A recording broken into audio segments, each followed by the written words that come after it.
Eh bien, bonsoir à toutes et à tous. Alors, bienvenue donc, pour cette rencontre mensuelle de décryptage. Alors, cette fois-ci, nous allons un peu à contre-courant du cycle spécial qui a lieu en ce moment même au Forum des images, puisque ce soir, il ne sera pas question de noir et blanc, mais de couleurs. Si le noir et blanc fait son grand retour à l'écran, les couleurs ont-elles disparu ? Si le noir et blanc admet une foule de nuances, les couleurs sont-elles des blocs sans profondeur ?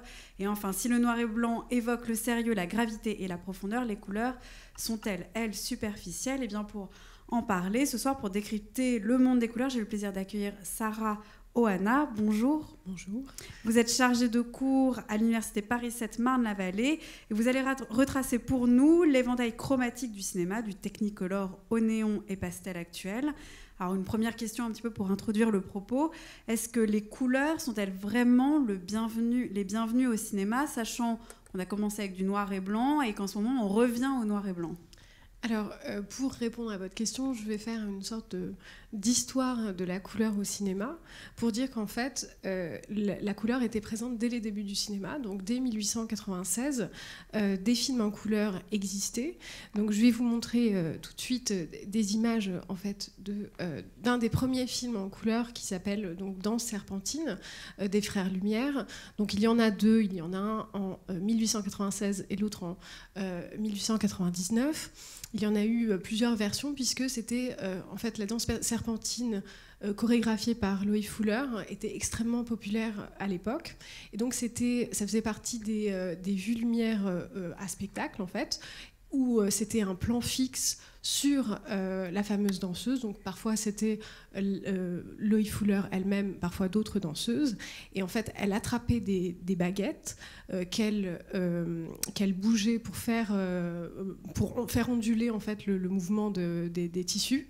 Et à chaque nouveau mouvement, en fait, on passait d'une couleur à une autre. Donc du bleu, jaune, rose, violet. Donc c'était une forme d'ornement en fait. Il n'y avait pas à l'époque dans ce film-là déjà de symbolique de la couleur.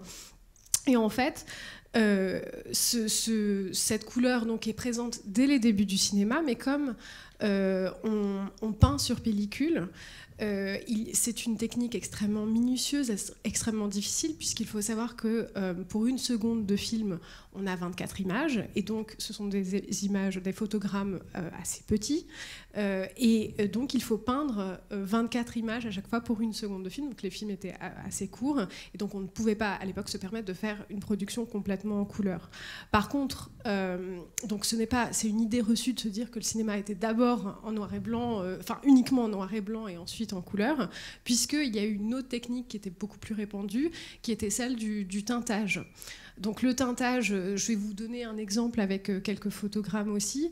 Donc c'était une technique plus facile dans le sens où on mettait la pellicule dans un bain de couleurs. Donc c'était des photogrammes monochromes. Et à chaque fois, il y avait donc parfois une symbolique qui était associée à cette couleur. Donc dans Broken Blossoms, donc c'est un film de David Ward Griffiths qui date de 1919. Donc je ne présente plus David Ward Griffiths qui est un des plus grands cinéastes des débuts du cinéma. Et donc ce film qui a un propos féministe puisque c'est un film sur une jeune fille qui était battue par son père qui est boxeur et donc et c'est une histoire d'amour platonique entre un homme d'origine chinoise et une jeune anglaise et donc en fait le teintage était utilisé pour une ambiance particulière. Donc, je précise que les photogrammes sont issus d'une copie restaurée, donc peut-être que les couleurs n'étaient pas exactement les mêmes dans la copie originale. Mais par exemple, ici, vous avez donc la jeune fille, interprétée par Liliane Guiche, qui est chez Cheng Huan, le chinois, interprété par un acteur blanc à l'époque, qui était maquillé, donc, qui, pour la première fois, reçoit une poupée, reçoit aussi une robe. Et donc, comme l'idée de la séquence est l'amour, même s'il est platonique, on a du rose. Quand on est en intérieur, on a une sorte de sépia. Donc cette scène est assez connue. C'est une scène où, en fait, le père entre de force dans un placard où elle est enfermée avec une hache qui reprend en fait qui sera repris beaucoup plus tard par Kubrick dans Shining. Et donc tout ce qui était en intérieur donc était en jaune ou en noir et blanc. Et un dernier photogramme de Broken Blossoms en bleu. Le bleu, donc là, Lucie donc, sort d'un appartement pour essayer d'échapper à son père qui là-bas. Et elle...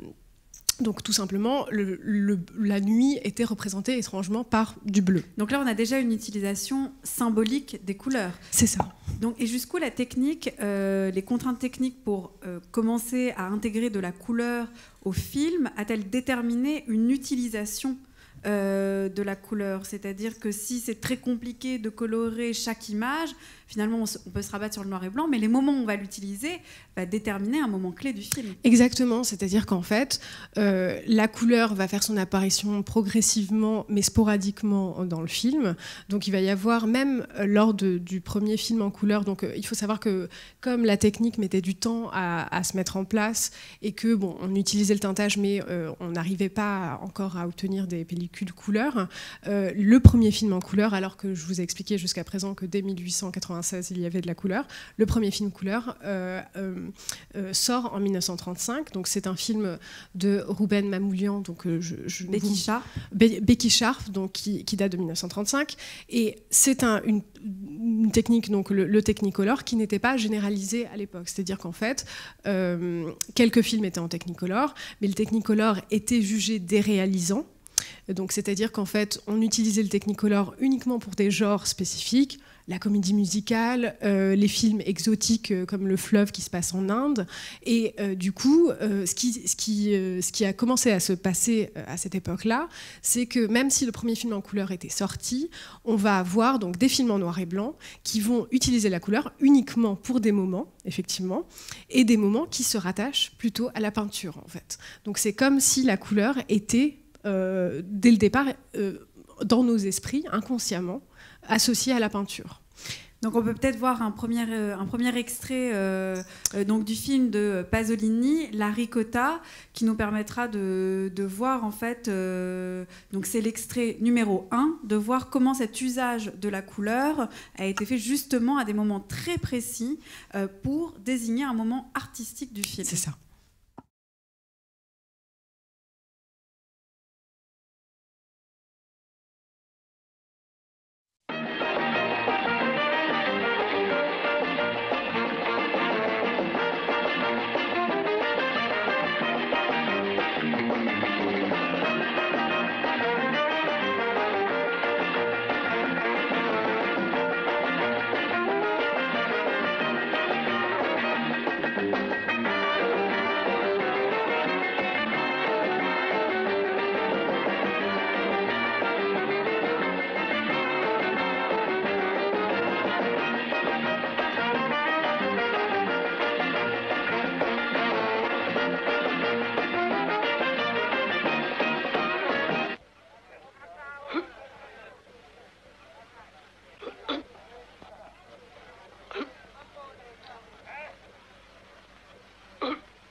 Che c'hai, la febbre? A stracci, sei finito. 7 righe, per forza. Stavolta mi sono dormito fuori la porta di casa, mi ha svegliato il monnezzaro. Allora oggi non mangi? Non magno, sì. Chi è te stretto il cestino tuo, se me ne magno pure quello. Che hai detto?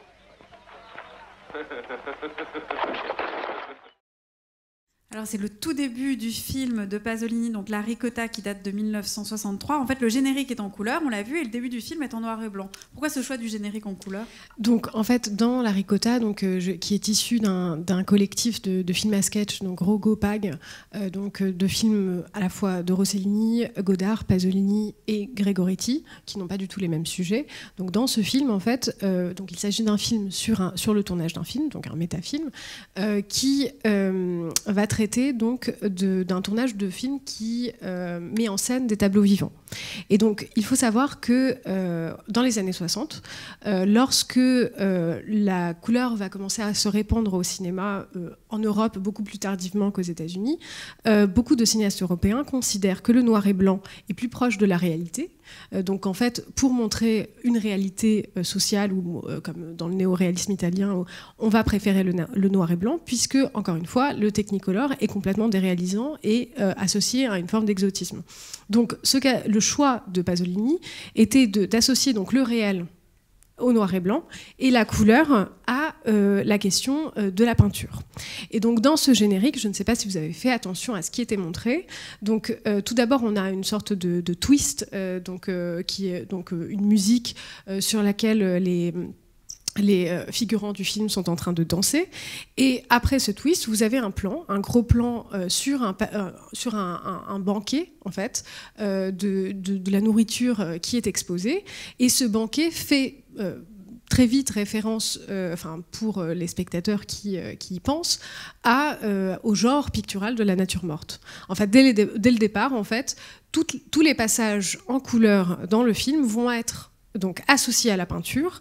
Pourquoi aussi? Parce que la peinture auquel Pasolini fait référence, c'est le maniérisme italien, donc la Renaissance tardive. Et le maniérisme italien est caractérisé en fait par une utilisation de la couleur stridente, saturée, baroque, bizarre même parfois. Et du coup, seul le Technicolor peut rendre compte de cette palette aussi vive, aussi colorée. En fait. Donc le deuxième extrait. On peut mettre le deuxième extrait pour tout de suite voir une autre manière de traiter la couleur dans ce film en noir et blanc, mais avec donc des touches de couleur. C'est l'extrait numéro 2, toujours de la Ricotta de Pasolini.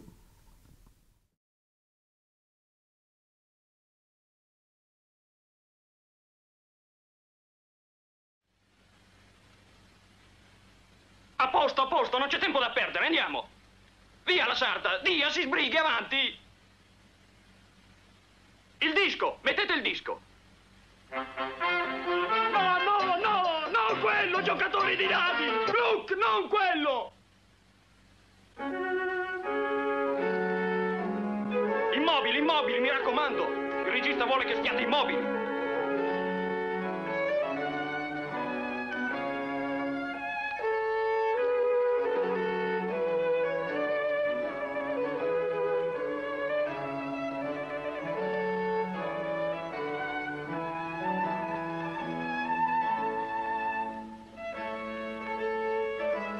Dottore. 442 prima. Azione. Maria! Non così, lo ripeta, più rapida, più pia. Maria! No, le ho detto che deve restare ferma, non agiti quei bicipiti. Ferma! Lei è la figura di una pala d'altare, ha capito? Ferma! Maria! Stop! Che peccato! Vi spacco l'ombrello sulla testa, anche cadere adesso! Non avete proprio nessun rispetto, blasfemi!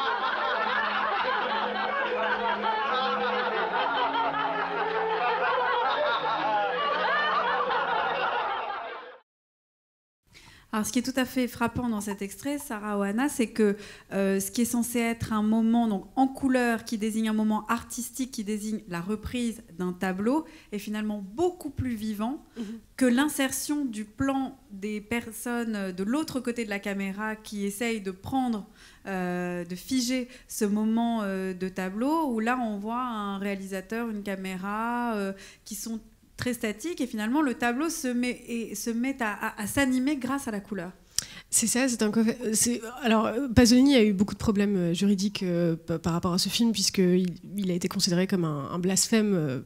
Ce qu'il faut savoir par ailleurs, c'est que le moment qui est montré est un accident de tournage au début, donc c'est-à-dire que c'était pas prévu. Il y avait une forme d'improvisation où en fait, comme vous le savez, le tableau vivant est très difficile en fait à mettre en place, puisque les acteurs doivent rester immobiles. Et comme ce sont des acteurs, ils ont rarement une volonté d'immobilité. Et dans l'extrait en question, le Christ tombe. le Christ tombe, et donc c'est considéré comme un blasphème, et l'ensemble des figurants se met à exploser de rire, et du coup effectivement il y a une forme de surgissement en fait de l'improvisation ou du rire qui est complètement inattendu face à un Orson Welles donc, qui joue le réalisateur, qui est complètement inerte et qui Orson Welles c'est une figure imposante, sculpturale même, donc voilà. qui fait très figé, qui en impose. C'est exactement ça. Et du coup, effectivement, alors même qu'on est censé représenter un art, qui peut être considéré comme figé, tout d'un coup, quelque chose de l'ordre de l'explosion burlesque arrive dans le film. Je vous montre juste pour rendre compte de tout cela, quel tableau il remet en scène. Donc c'est le tableau de la déposition de Pontormo. Donc la particularité du tableau, c'est qu'il n'y a pas de croix. Normalement, dans une déposition, en fait, on voit quand même la croix. Et ça montre aussi l'excentricité en fait des peintres maniéristes. Et étrangement, on a considéré, en voyant cet extrait, que Pasolini se moquait en fait des peintres ou de la peinture chrétienne, alors qu'en fait pas du tout.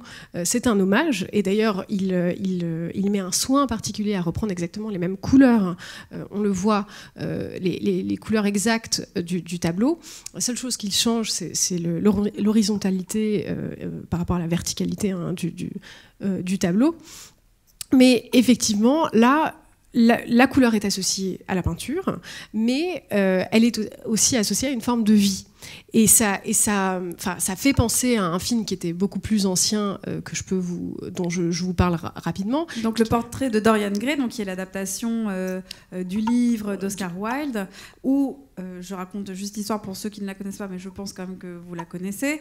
C'est qu'un homme décide d'avoir son portrait représenté, et ce portrait le fige dans le temps, et c'est le portrait qui va vieillir, qui va subir les affres du temps à sa place, qui lui existe et se permet toutes sortes de péripéties qui vont l'entamer physiquement, mais ces péripéties-là ne se verront pas sur sa peau et se retrouveront sur le portrait.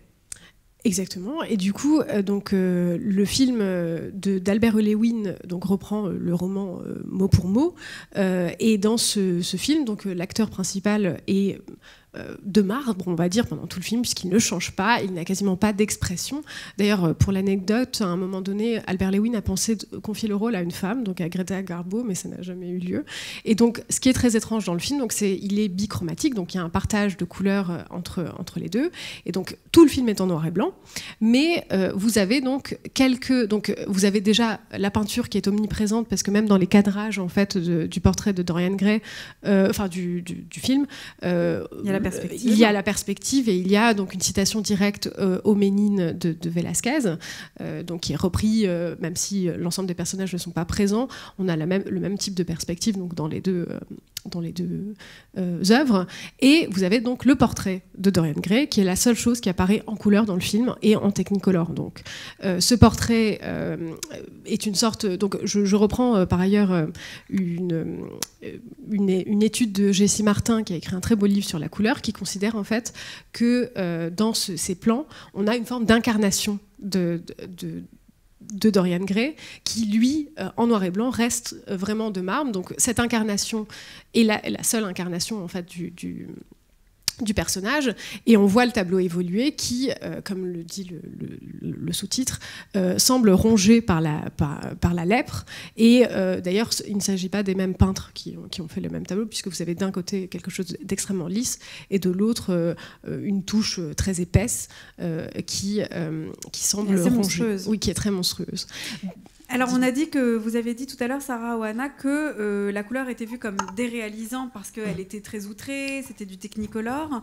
Et finalement, avec l'introduction et peut-être une facilité technique, la couleur s'introduit au cinéma et reprend les couleurs de la vie, anime plus le film, alors que jusqu'ici, elle avait un côté paradoxalement surnaturel ou extraordinaire.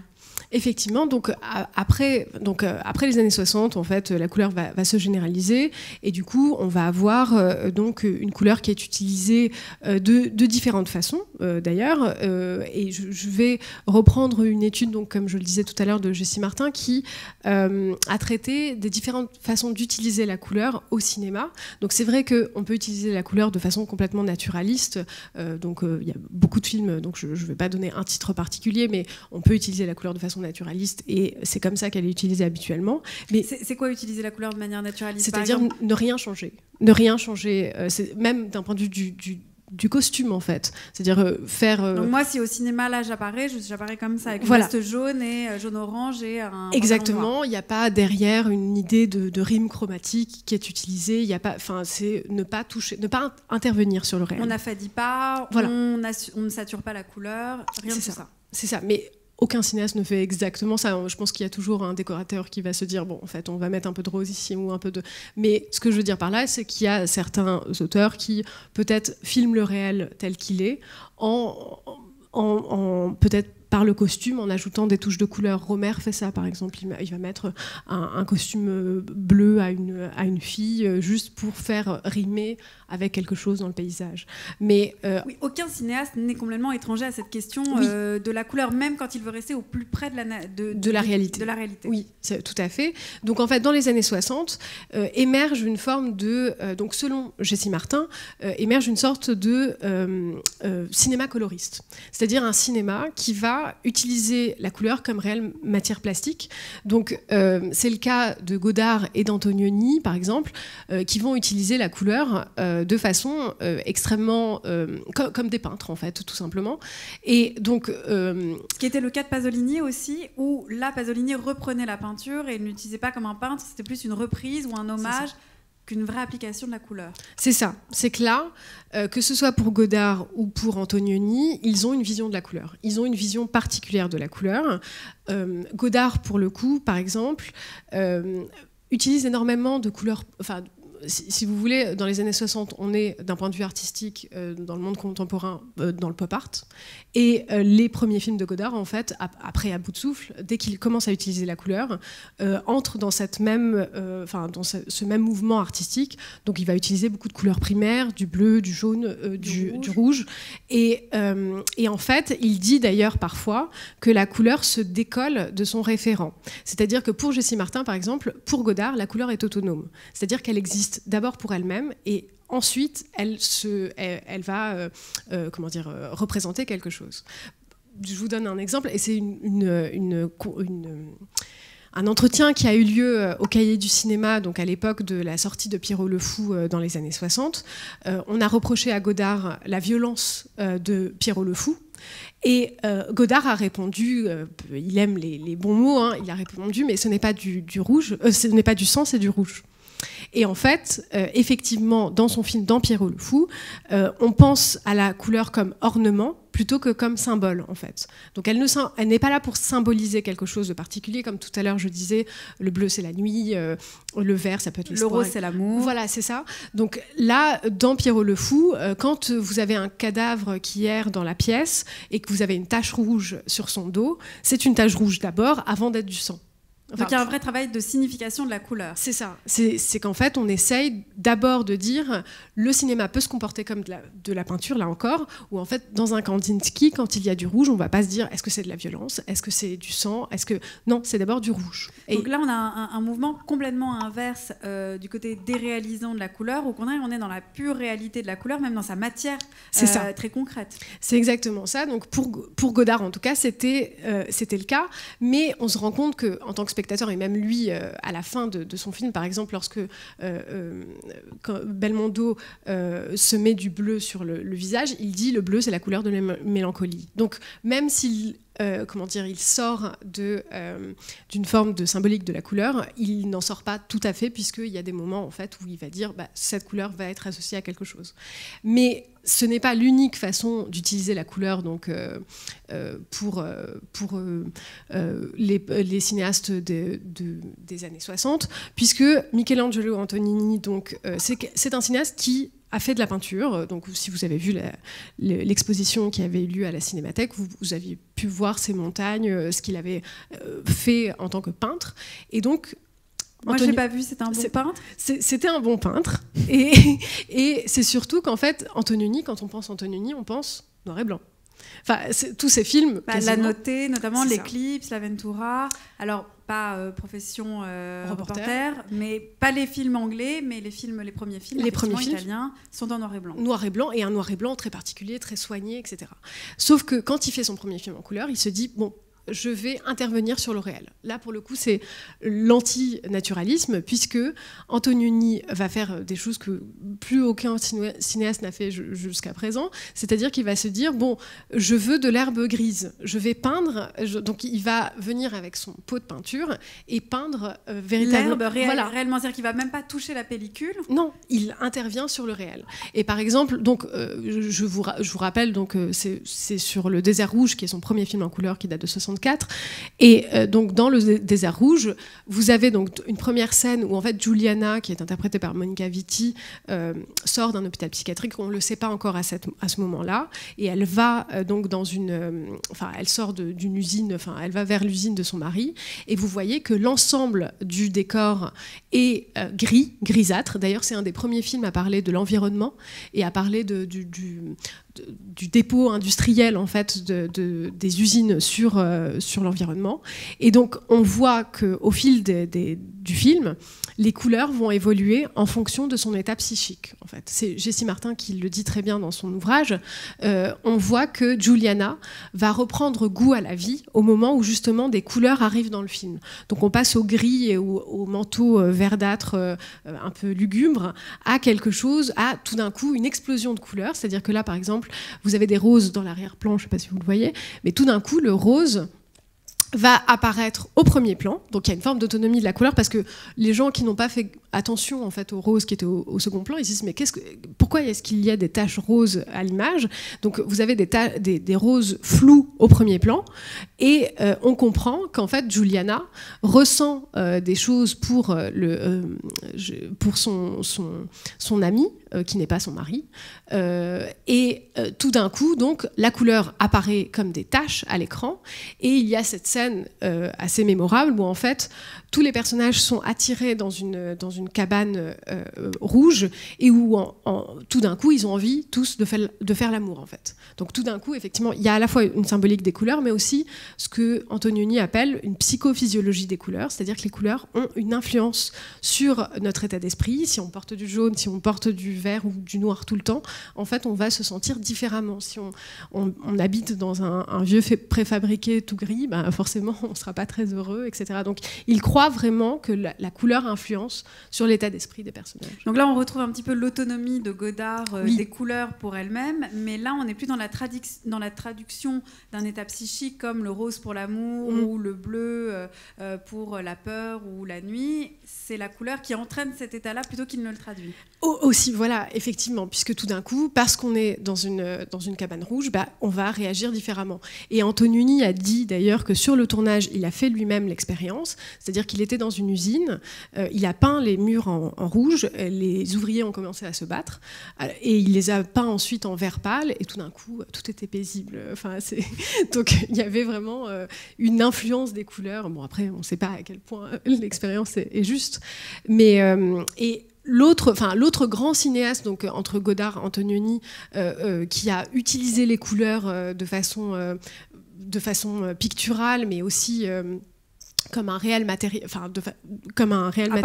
voilà, plastique, c'est Jerry Lewis, donc qui était considéré comme un acteur burlesque. Il n'était pas du tout pris au sérieux en fait aux États-Unis. C'est les Cahiers du cinéma qui lui ont attribué le statut d'auteur. Mais donc Jerry Lewis était considéré comme un clown en fait, alors que c'était un immense metteur en scène. Et Jerry Lewis réalise donc des films où la couleur se répand.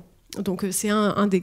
Donc là, la couleur sort du cadre. C'est ça. Donc je vous propose qu'on regarde l'extrait tout de suite. Donc c'est l'extrait numéro 4 de ce film de Jerry Lewis. Vous nous direz comment la couleur déborde du cadre.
on a littéralement une explosion de couleurs. Donc, c'est le film The Nutty Professor, donc de Jerry Lewis, qui date de 1963.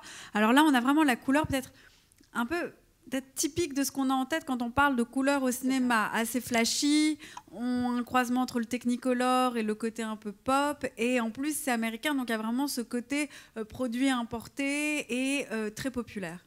Tout à fait, et puis c'est surtout complètement antinaturaliste, c'est-à-dire que c'est un professeur de physique-chimie, je pense, et il est en train de réaliser des expériences dans son laboratoire, à l'université ou au lycée, je me souviens plus, je pense que c'est au lycée, et en fait, donc on voit que c'est totalement volontaire de sa part de ne pas du tout être naturaliste et d'utiliser pour le coup des pigments en tant que tels. C'est-à-dire qu'en fait, on voit du jaune qui est versé dans du rouge, des tubes à essai qui sont dans tous les sens, et ce que Jessia Martin appelle très bien une forme de migration de la couleur. C'est-à-dire que la couleur, tout d'un coup, elle était déjà autonome, elle pouvait refléter en fait l'aspect psychique de l'individu. Ou influencer l'aspect psychique. C'est ça, et là, en fait, elle déborde. Elle déborde dans tous les sens et elle produit même une explosion réellement en fait dans le film, ce qui fait que le professeur va être, il cherche à l'expulser par la suite parce que c'est pas la première fois que ça arrive, et du coup. Je rappelle, puisque peut-être que les gens ne le savent pas, que le film The Nutty Professor est une adaptation du Dr Jekyll et Mr Hyde, qui est assez étrange d'ailleurs, puisque... oui, le sous-titre c'est Dr Jerry et Mr Love. C'est ça, et alors qu'on imagine plutôt quelque chose de très noir, voire en noir et blanc. Et là, en fait, ce que Jerry Lewis va proposer, c'est une métamorphose par la couleur. C'est-à-dire qu'en fait, non seulement la couleur déborde, mais elle va le transformer lui-même, puisque la potion magique qu'il va boire est rose et elle va se répandre en fait sur tout son visage, qui va passer du bleu au jaune, au blanc, etc. Donc on va voir tout de suite la transformation. Donc c'est l'extrait numéro 5.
Oui, alors on a vu ces changements de couleur. Alors moi, ce qui est assez surprenant, je trouve, à l'image, en fait, c'est aussi ce qu'on entend, le son, c'est-à-dire que la batterie est très frappante et on sent un rythme des couleurs au même moment que la métamorphose du professeur.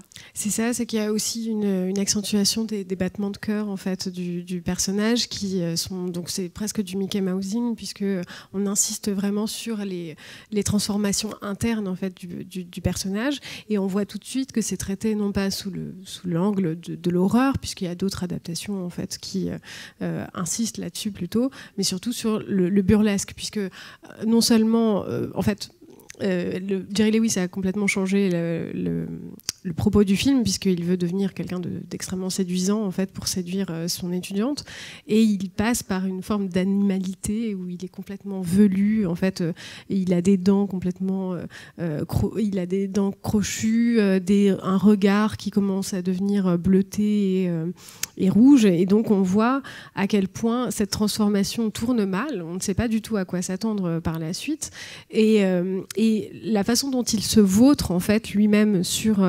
par terre, où sont les tubes à essai renversés, qui sont là encore des couleurs primaires comme chez Godard, où en fait ce qui est très beau, c'est qu'en fait il est habillé tout de blanc comme n'importe quel professeur de physique-chimie, mais son accoutrement est blanc comme une toile blanche qui va au fur et à mesure de la séquence être contaminé en fait par la couleur tout simplement, et il n'en est pas à son premier essai, puisque donc il y a d'autres films de Jerry Lewis où en fait il s'amuse en fait par le gag à se dire comment est-ce que la couleur, comment le spectateur va percevoir cette couleur. Par exemple, dans cet extrait de Ladies Man de 1961, Jerry Lewis est en train le personnage de Jerry Lewis est en train d'essayer de réparer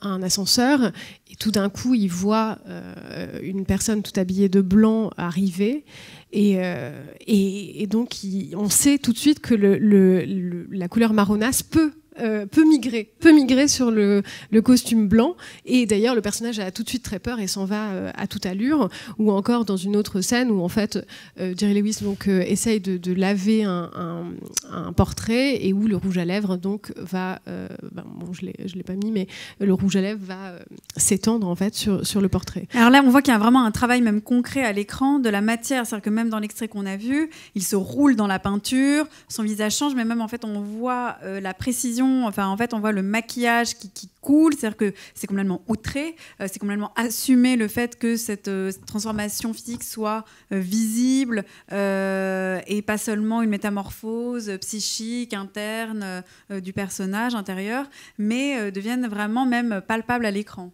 C'est ça, c'est qu'en fait, c'est une histoire de matière. Donc, on a de la matière à l'image, comme on verrait chez un Van Gogh, en fait, où on voit que n'importe quelle couleur qui est présente à l'écran peut contaminer l'ensemble de l'écran, peut aller d'un endroit A à un endroit B. Et du coup, on se dit que cette couleur devient même vivante, en fait, en un sens. Et fait du cinéma aussi quelque chose de très palpable, c'est-à-dire que même de physique, c'est-à-dire quelque chose qu'on a envie de toucher, quelque chose en fait où on voit que la vie n'est pas seulement ça prend vie, il y a des sentiments, il y a du psychisme, il y a des événements, mais il y a une véritable concrétude ou une matière haptique, oui, quelque chose qui nous donne envie de toucher même l'écran.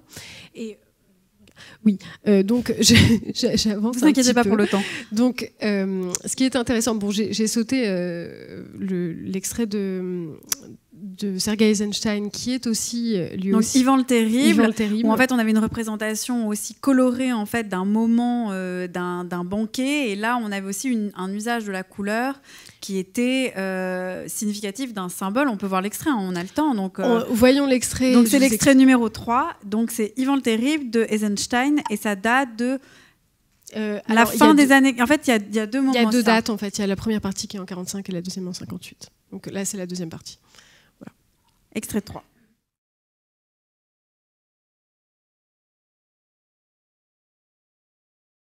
Божий перст, делу нашему удача.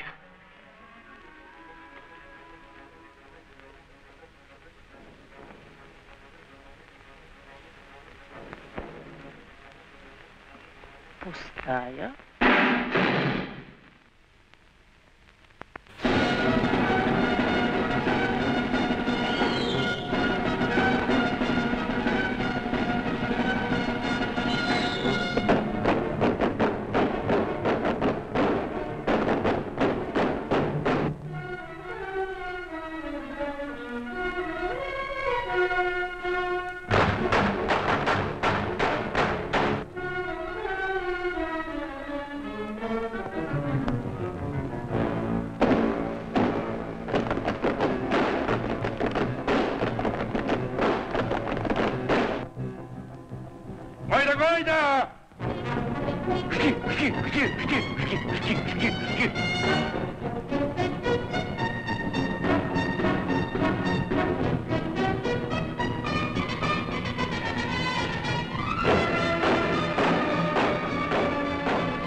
En fait, c'était pas mal de faire un petit détour par Jerry Lewis parce qu'en fait, on a l'impression quand même que ce qui se passe avec cet extrait donc d'Ivan le Terrible, c'est que on a une sorte de folie qui est unique, qui n'est que reconnaissable grâce aux couleurs. Oui.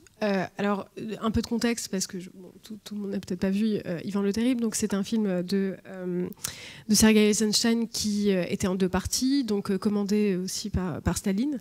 Et en fait, la première partie a été très appréciée, la deuxième pas du tout, parce qu'elle a été taxée. Donc, cette partie-là n'a pas été appréciée. Voilà. Parce qu'elle a été taxée de formalisme. C'est-à-dire qu'en fait, à l'époque, on devait servir la révolution et le prolétariat. Et de façon très étrange, en fait, effectivement, Eisenstein se concentre sur une figure de tsar, et qui a unifié les territoires de la Russie. Donc c'est quand même quelqu'un d'important pour l'histoire de la Russie. Mais Eisenstein est associé directement au prolétariat et à la question du peuple. Or, le peuple est complètement absent en fait du film. Donc déjà, ça a été très mal reçu en fait, puisque on se concentre uniquement sur les complots d'État en fait, où en fait la tante d'Ivan le Terrible, enfin d'Ivan, veut placer son fils à sa place, donc le jeune Vladimir, et du coup elle tente de le tuer. Enfin, donc il y a plusieurs complots, et Ivan lui-même devient paranoïaque et il devient terrible puisqu'il se met à assassiner même des membres de sa famille, pensant qu'on veut le remplacer en fait. Donc pendant tout le film, on a donc tout d'abord l'assassinat de la mère d'Ivan au tout début, donc on le voit tout petit et on le voit grandir, et dans la deuxième partie du film, on comprend pourquoi il a pourquoi il est appelé terrible, parce que effectivement, il va tuer le jeune Vladimir, qui est un parfait idiot. En fait, ce n'est pas lui qui vise le pouvoir, c'est plutôt sa mère, Efrosina. Donc, ce qui est intéressant, c'est que c'est complètement, Eisenstein ne voulait pas à la base avoir un moment de couleur, mais il a trouvé de la pellicule Agfa Color à l'époque, et donc il s'est dit bon, on va tourner un film, une partie du film en couleur, donc cette partie-là, uniquement cette partie-là, et le reste du film est en noir et blanc. Et pourquoi il a choisi ce moment-là alors en couleur ? Parce que c'est de l'opéra, parce que justement on est dans quelque chose d'opératique, c'est-à-dire dans un banquet dansé, et tout d'un coup, on a à la fois l'aspect opératique donc de la danse qui explose à l'image, puisque tout le film est en noir et blanc, et tout d'un coup on a cette explosion à la fois des danseurs et de la couleur qui arrive, et une couleur très rouge et or. Donc ce qui est très étrange, c'est que Eisenstein se méfiait beaucoup en fait de la couleur, et du coup il en fait un usage complètement formaliste et même caricatural, presque caricatural, où en fait il veut que la couleur, donc c'est en lien avec Jerry Lewis, parce que il veut que la couleur déborde. Il dit qu'en fait la couleur n'est pas assignée à des contours, il faut qu'elle déborde, et ce débordement est double dans le film, puisque c'est le débordement de la danse, du chant et de la danse, et de la folie meurtrière d'Ivan. Oui, il y a un côté un peu carnaval où il y a une inversion des valeurs, où la folie prend le dessus. La folie prend le dessus, et on a uniquement du rouge et du vert, et tout d'un coup, en fait, j'ai coupé avant, mais on a le visage d'Ivan qui devient rougeâtre, et on sait qu'il va tuer, en fait, et que lors de ce banquet, Vladimir va être assassiné. Alors, ce qui est intéressant avec tout ce choix de film et cet usage des couleurs, c'est qu'on voit que parmi les 3 manières d'utiliser la couleur que vous avez présentées, Sarah, il y avait naturaliste, mais qui finalement n'est jamais utilisé en tant que tel, coloriste, et la couleur affect qu'on a vu par exemple dans le film d'Antonioni, Le désert rouge.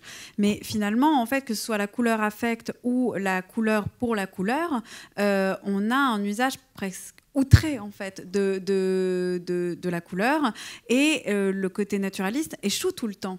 Et j'imagine qu'au final, ces réalisateurs en fait ont joué le jeu de la couleur et sont tombés dans ce piège que l'on pouvait lui reprocher de faire une forme de déréalisation de ce matériau.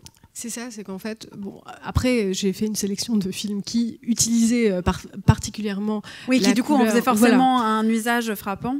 Voilà, mais après, il y a d'autres cinéastes qui, donc je citais tout à l'heure Romer, qui utilisent de la couleur plutôt dans les costumes, comme je le disais, ou dans le décor, où en fait la couleur est omniprésente, mais elle n'est pas toujours associée en fait à un signifiant, là encore, et où d'autres cinéastes encore ont préféré utiliser une couleur beaucoup plus, passe-partout, neutre. Voilà, neutre. Là, je n'ai pas effectivement montré dans ce corpus-là une neutralité de la couleur, mais elle existe aussi. Enfin, je pense qu'elle existe.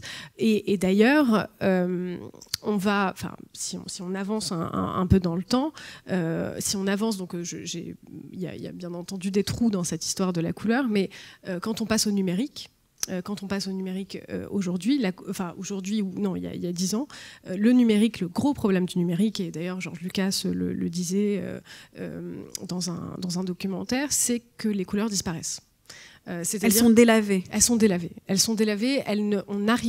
On n'arrivait pas au début du numérique à obtenir des couleurs qu'on avait jusqu'à présent grâce à la pellicule. Donc ils sont soit naturels, soit insistés. Oui, surlignés d'une certaine façon par une volonté du cinéaste.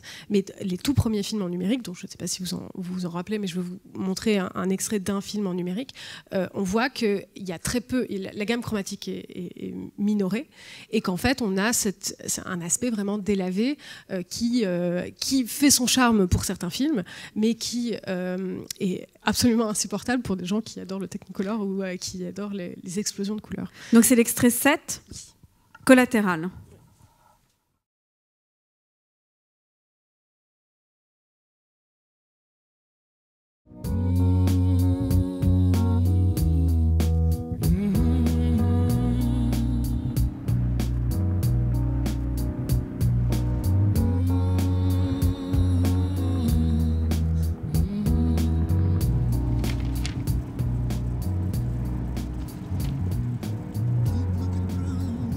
Go ahead, say it. Say what? Go ahead. Oh, I got lucky with the lights. You weren't lucky with the lights. What you were was right. I was wrong. Next.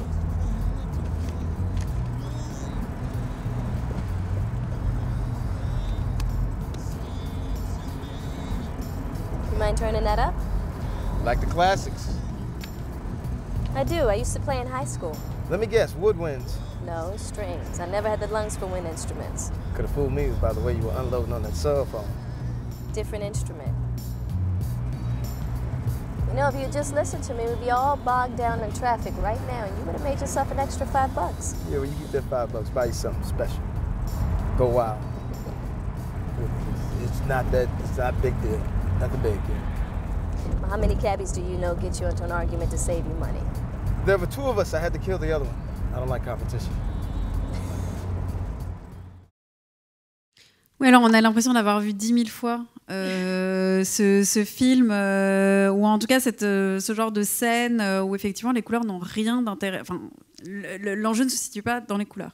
Non, absolument pas. Mais après, bon, c'est un film de Michael Mann qui est assez beau. Enfin, moi, je trouve exceptionnel. Qui date de 2004. Qui date de 2004, donc Collatéral, avec un rôle... donc Tom Cruise n'est pas là dans l'extrait que j'ai choisi, mais avec un rôle complètement incontrôlable. Oui, c'est d'ailleurs souvent des films avec Tom Cruise qu'on associe à ce genre de couleurs, j'ai l'impression. Et du coup, donc Jamie Foxx et Jada Pinkett Smith qui discutent donc dans le taxi. Donc, ce qu'il faut savoir, bon, déjà, encore une fois, Michael Mann est un cinéaste du paysage urbain, donc du paysage désertique. Donc, il tourne généralement à Los Angeles qui est horizontal, contrairement à New York qui est vertical en fait avec les buildings. Donc, il y a cette idée. En fait, l'idée du film, c'est que ce pauvre conducteur de taxi va rencontrer un tueur à gages et il va être obligé en fait de l'accompagner à chacune de ses missions. Et donc l'idée du film, c'est qu'on ne peut pas se cacher, que ce soit de jour ou de nuit, et que la nuit est presque plus lumineuse que le jour à Los Angeles. Sauf que c'est la première utilisation, enfin les premières utilisations un peu du numérique. C'est pas le premier film en numérique, hein, mais et il y a cette idée de couleur délavée qui passe partout et qui donc on a du verdâtre sur les visages. C'est pas du tout flatteur pour les acteurs d'ailleurs. On voit bien que ça donne une mine terrible au pauvre Jamie Foxx, mais c'est complètement voulu pour montrer justement le quotidien un peu qui se ressemble. Un peu routinier ordinaire. Et alors, est-ce qu'on peut se demander si, de la même manière que la technique a dicté des choix esthétiques et même de fond dans un scénario, est-ce que le numérique, cette technique-là aussi, a reproduit, a obligé les scénaristes, les réalisateurs à repenser des histoires qui s'adaptaient à cette contrainte technique? Alors, ça dépend des cinéastes, mais je pense qu'effectivement, là, dans ce film, Michael Mann choisit volontairement en fait, le numérique pour ce côté un peu grisâtre et qui convient tout à fait d'ailleurs au personnage de Tom Cruise qui a les cheveux gris exceptionnellement. Et il y a aussi une forme je sais pas, de cruauté en fait du quotidien qui est rendu particulièrement, qui est rendu d'une certaine façon par ce choix de numérique. Il y a un autre grand cinéaste qui utilise le numérique pour une raison précise, c'est Sokurov en fait, qui ne veut pas de couleurs flash ou de couleurs très importantes et qui est dans un marronasse un peu tout le temps. Après, bon, il a un peu changé pour traduire quelque chose en particulier ou pour mettre en valeur l'histoire, pour traduire quelque chose, un deuil, pour traduire des quotidiens un peu tristes. Mais effectivement, le numérique est une contrainte et on ne peut pas faire de comédie musicale avec ces couleurs-là. Donc, ça a évolué et heureusement que ça a évolué, mais il y a eu aussi un retour du noir et blanc. D'ailleurs, c'est le cycle. C'est ce qui a obligé à ce retour en noir et blanc en partie, où on était lassé de la couleur et elle avait un usage forcément outré et donc on a voulu revenir à des formes esthétiques plus sérieuses, peut-être plus solennelles, plus dramatiques. Alors, je ne pourrais pas affirmer ce genre de choses, mais je pense qu'effectivement le noir et blanc est revenu au goût du jour parce que pour justement signifier une forme de geste artistique en fait, et qu'il y a beaucoup de cinéastes donc qui réalisaient des films un peu lents, un peu sérieux, un peu artistiques, qui se sont tournés vers le noir et blanc parce que justement ils avaient plus de facilité d'un point de vue de la lumière, d'un point de vue du style photographique qu'ils voulaient donner, qu'ils voulaient rendre. Donc il y a quelques cinéastes qui sont des adeptes absolus du noir et blanc. Vous avez Philippe Garrel qui a commencé en couleur dans le cinéma underground dans les années 70 et qui progressivement, donc à partir du moment où justement il a commencé à faire des fictions, a choisi de ne tourner qu'en noir et blanc et noir et blanc numérique, pas numérique, noir et blanc en pellicule. Donc il y a quand même deux cinéastes, donc Béla Tarr et Philippe Garrel, qui continue à tourner. Enfin, Béla Tarr ne fait plus de films, mais Philippe Garrel continue à tourner en pellicule pour avoir un contraste de noir et blanc qui donne des véritables noirs et des véritables blancs. Puisque le problème aussi en numérique, mais ça évolue, c'est qu'il y avait une brillance et que les noirs étaient gris, qui n'étaient pas complètement noirs. Et du coup, donc même en tant que couleur, le noir et blanc n'avait pas la texture ou le rendu idéal. Et ça a évolué. Justement, les films qui sont programmés durant ce cycle noir et blanc au forum. Noir et blanc au Forum des images traitent du noir et blanc avec une volonté photographique très manifeste. Et effectivement, la technique a évolué pour essayer de rendre le plus fidèlement possible du noir et du blanc. Mais c'était pas si facile que ça. On peut voir donc l'extrait d'un film de Béla Tarr qui utilise justement le noir et blanc. C'est un extrait des Harmonies Werkmeister et on le voit tout de suite. Ça dure à peu près 5 minutes, c'est ça.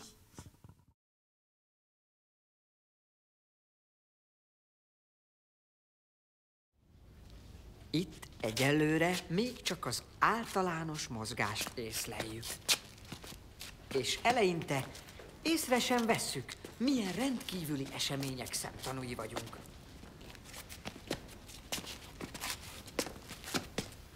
A nap ragyogó fénye mindig melege és világosságot áraszt a Földnek arra a felére, amelyik éppen a nap felé fordul.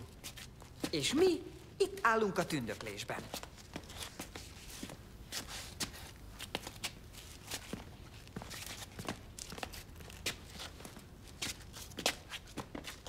Ez a hold.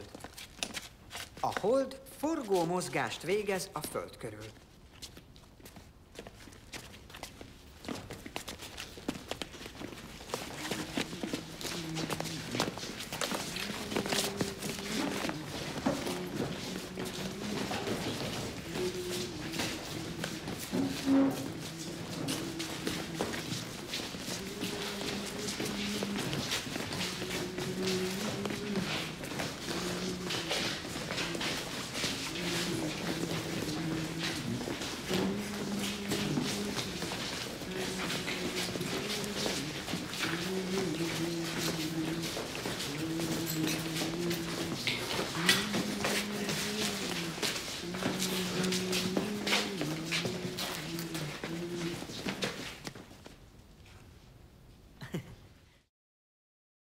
Expliquez-nous alors cette scène un petit peu particulière.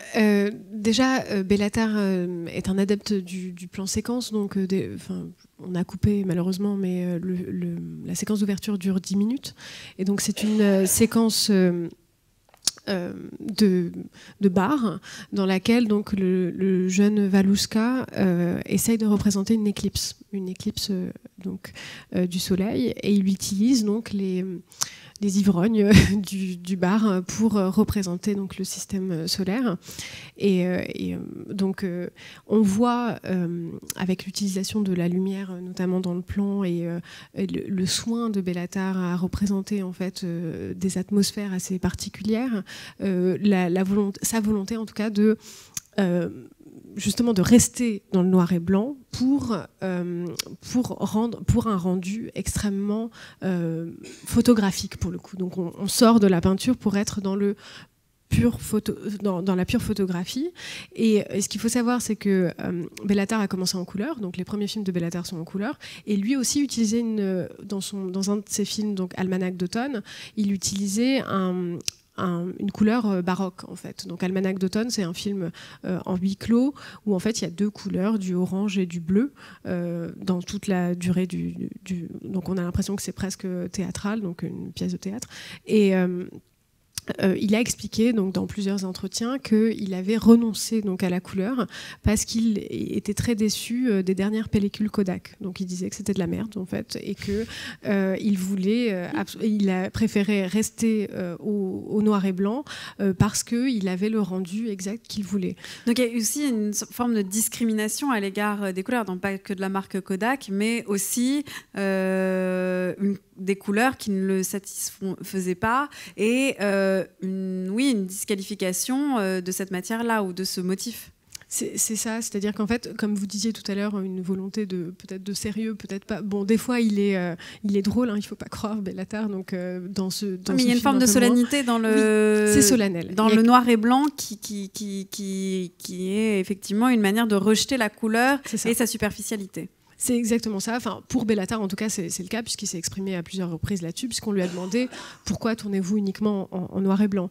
Et je pense qu'il y a aussi ce sérieux-là chez Philippe Garrel, qui tourne donc en couleur. Donc je crois qu'il est programmé dans ce cycle Sauvage Innocence de Philippe Garrel, où on voit que le noir et blanc est lui aussi très photographique, comme chez Béla Tarr.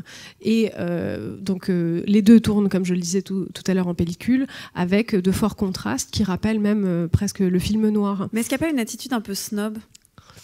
Alors, forcément, oui. C'est pas un jugement de valeur, mais c'est une manière de dire, justement, de poser la question de est-ce qu'il y a de leur part un jugement esthétique et donc de valeur derrière ça ? Oui, il y a quelque chose pour moi d'une forme de geste réellement artistique, on va dire, de volonté de dire que l'art... qui se manifeste comme artistique. Voilà, le film qui se manifeste comme art, en fait, par le noir et blanc. Et effectivement, la caricature du film européen, c'est un film lent, en noir et blanc. Un peu chiant. Qui est chiant, oui, hongrois, dans lequel il ne se passe rien. Donc, effectivement, il y a quelque chose peut-être de marginal. Moi, je dirais plus une volonté de marginalité. Même si Philippe Garrel, je pense que c'est assez accessible. Donc, ce sont des fictions qui traitent de l'amour, du désespoir amoureux la plupart du temps. Mais il y a une volonté peut-être d'antidater aussi le présent, en fait. Grâce au noir et blanc, on ne sait plus où on en est. Et c'est le cas aussi des harmonies Werkmeister, c'est-à-dire que Rancière a essayé de raccrocher le film à quelque chose de politique en disant que la baleine c'était le communisme, etc. Donc Jacques Rancière, le philosophe. Oui, voilà. Mais pour moi, les harmonies Werkmeister, en tout cas, est complètement antidaté. On ne sait pas où le situer dans l'histoire. Et c'est pareil pour les histoires de Philippe Garrel, c'est-à-dire qu'on se dit, est-ce que les gens s'aiment encore comme ça? On s'en tient au sentiment universel, à la situation paradoxalement universelle, mais quelque chose qu'on peut tous rencontrer ou vivre. Pour oublier le côté contextuel. Contextuel, et puis c'est surtout que ça fait aussi des économies, je pense, d'un point de vue du décor. Très pratique. Voilà, c'est-à-dire que, bon, après, je ne connais pas les coulisses du film Cold War, par exemple, qui est sorti il n'y a pas si longtemps que ça, où en fait, on filme Paris. Aujourd'hui, et comme c'est en noir et blanc, ça peut être le Paris d'antan, quoi. Donc ça peut aussi être une façon d'historiciser à l'envers en fait le film. Alors on peut peut-être voir, pour finir, Sarah, un dernier extrait qui marque un retour des couleurs. Alors là, vous montrez un exemple d'un retour de couleurs. Alors là, on n'est plus sur les couleurs un peu... Alors il y a parfois des couleurs saturées, volontairement on retourne au baroque, à la caricature de la couleur, mais il y a à la fois les néons et puis les pastels, on va le voir dans l'extrait après. Mais parlez-nous donc de cette insertion des néons. Alors, j'ai remarqué, alors je n'ai pas fait d'études sur un corpus, mais je me suis rendu compte qu'en fait, comme on avait, donc, avec Collatéral ou avec d'autres films, une idée un peu délavée de la couleur, qu'il y a depuis quelques années, depuis 2015 à peu près, un retour de la couleur et d'une couleur qui se veut comme baroque ou excentrique et une présence du néon. Donc il y a pour moi tout un cycle de films qui utilisent le néon dans les récentes années, donc dans les 10 dernières années. Et donc, ce n'est pas uniquement, donc je vais vous montrer un film américain, mais ce n'est pas uniquement aux États-Unis, puisque quelqu'un, donc un auteur comme Apichatpong Weerasethakul, a réalisé donc un film qui s'appelle Cemetery of Splendor, dans lesquels en fait on a un dortoir de soldats qui donc dorment au milieu de néons. Donc il y a quelque chose de complètement étrange, presque futuriste en fait, où en fait on a un retour peut-être de la couleur ornement qui était déjà présente donc dans les années 60. Donc on peut montrer le dernier extrait. Donc le dernier extrait, c'est Spring Breakers d'Harmony Korine, qui date de 2012 et c'est l'extrait numéro 8.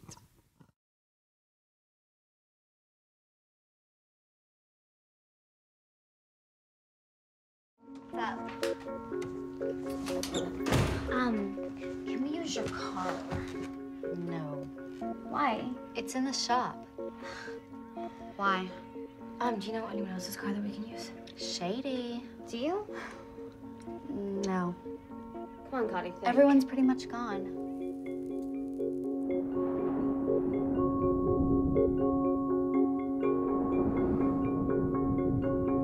No, you know where Professor Stevens keeps his car, don't you? The El Camino? Yes.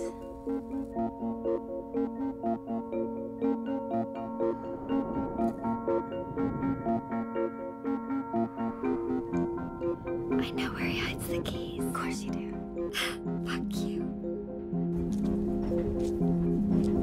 Why? What are you up to? Don't worry.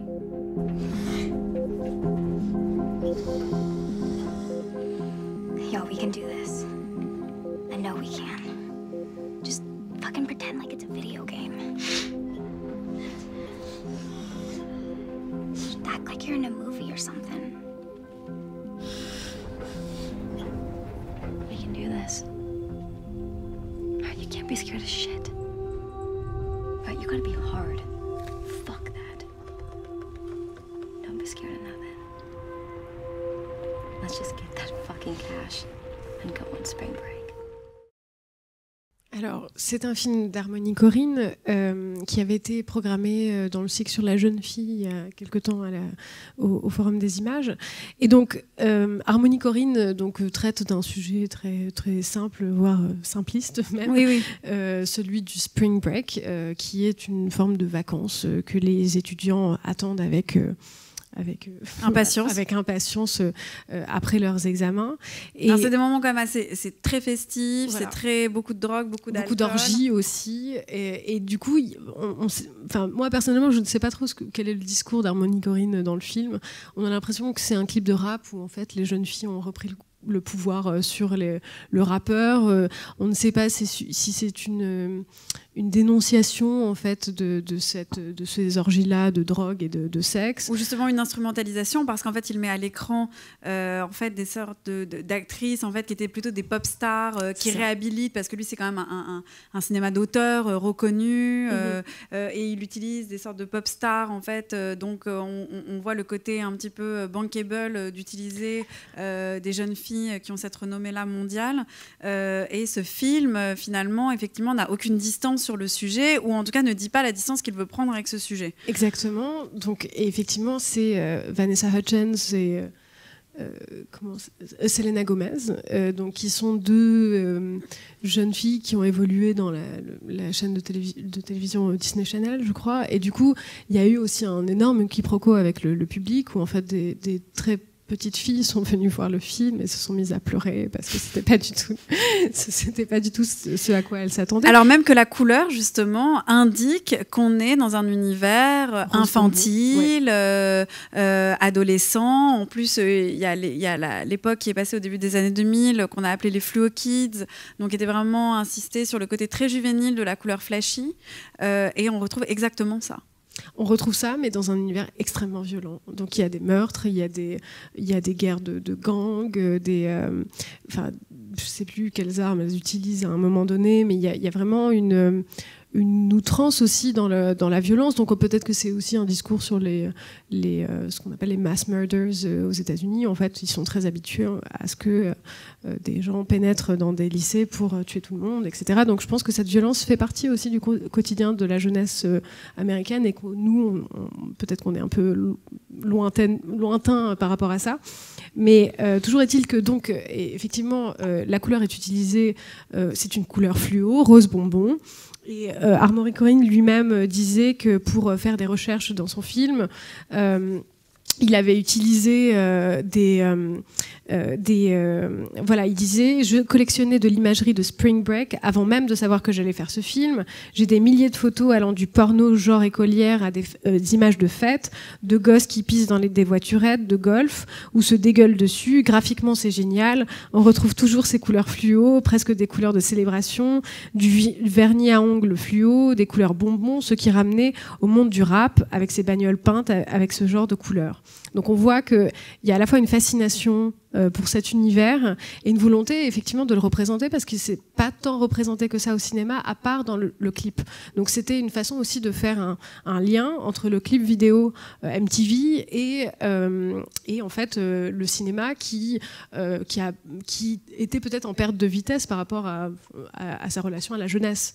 Donc effectivement le film choque parce qu'il séduit par les couleurs, et qu'il y a un texte et on se sent pris au piège finalement de la couleur. On n'arrive pas à identifier le texte, et on est séduit par les couleurs, et on ne sait pas ce qu'on regarde, on sait pas ce qu'on. Enfin, il y a vraiment quelque chose de très étrange dans ce film-là, puisque on peut le rejeter totalement, et il y a une distance qui est particulière.